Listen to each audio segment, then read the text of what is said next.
And we'll kick off our series on the clipboard panel, starting off with the match type properties. You can type MA on the keyboard. You can see it there in the brackets. And basically what it does is it takes one object type and converts another object to that type. They have to be of the same category. Obviously, you can't convert a window to a door and a roof to a wall, but you can convert one wall type to another wall type, one door type to another, and you can do multiple as well. This also works with annotation objects. We are going to skip over here to a drafting view a little bit later and try some 2D detail components and drafting view stuff, but we're going to start by doing this in a 3D view. And you can do this really in any view. You cannot switch views during the command. A lot of stuff in Revit, for instance, you can click on this roof and you can say edit footprint, and you can switch over and you can continue working with it and change your view and viewpoints, etc. But with the match type, soon as you click your mouse into another view, it clears your selection, so you have to start again. So it only works within the single view. You can change to any view, but it has to happen within the one view or the one window. There's also in AutoCAD and other software, there is a similar tool, and sometimes it's called Paint and sometimes it's called Match, and there's different names for this type of tool. So what you do here is you start this and you say, okay, well, I want to change this door to this one.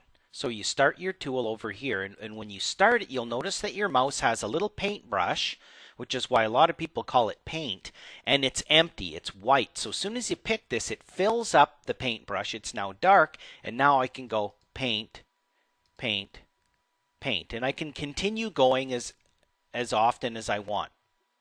I can even go to here because it's still classified as a door category, and it just switched the door type.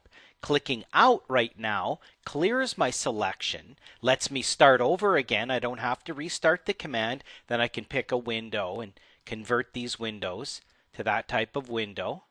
Clear my selection, go over here to columns, pick on here, pick on this guy. Okay, pick on this concrete column up here. Do that one too. Click out, empties it. Escape, escape, or pick the modify to clear your selection. I'm just going to do a couple undos here. Undo, undo, undo.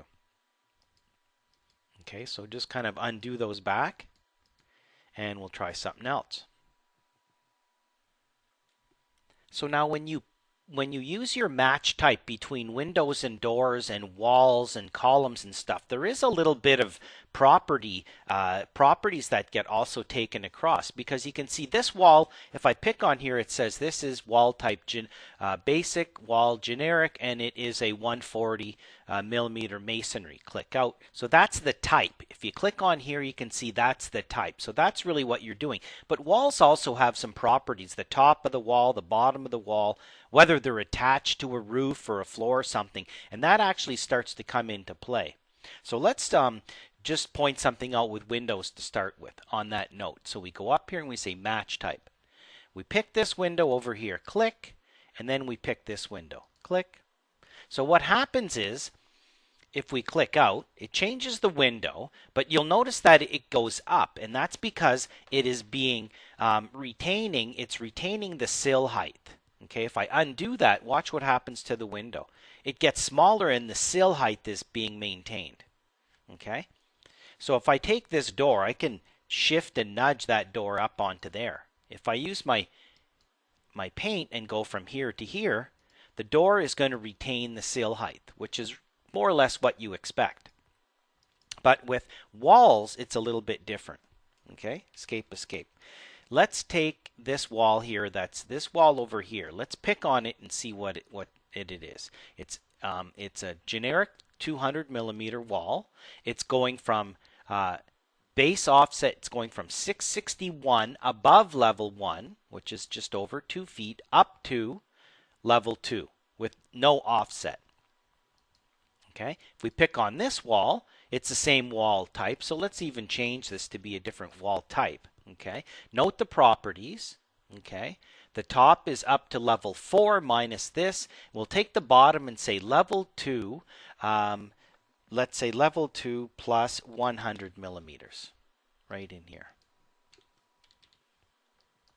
Click out. So different wall, different properties. Now let's try the match type between, this is the main wall, and then we're going to paint that over or match it to this one. Click, and look what happens. Okay, escape, escape. This wall goes from level 2. It retains its level, but it takes on the level 2 plus the 661, and then it's going up to level 4 and minus, so it only took the bottom. It does not inherit the top. Watch, I'll take this and I'll stretch this guy around. Okay, so this wall now goes from level 1 minus 755 up to level 2 minus this. Okay, 1400. So now we'll match type, match this to this. It changes the wall type, escape, escape. It takes the bottom and matches it up, but the top ignores it. So it's ignoring the top. What if we take this guy and say up to just level 2 with an offset of 0? Okay, so it's going from level 2 offset of this. Oh, let's go up to level 3, so it's a level above. Okay, right to the level with no offset on the top. Okay, now let's take it and stretch it up. Now we'll go the other way. We'll go this way and see what happens. Okay, we'll take this guy, we'll bring this one up like this. Match type, pick this guy here, pick this guy, click, escape, escape. If you pick on both of these guys, you'll notice that they both have the same base offset with a different level. Okay, but the top is more or less being ignored. So that's just something to pay attention with.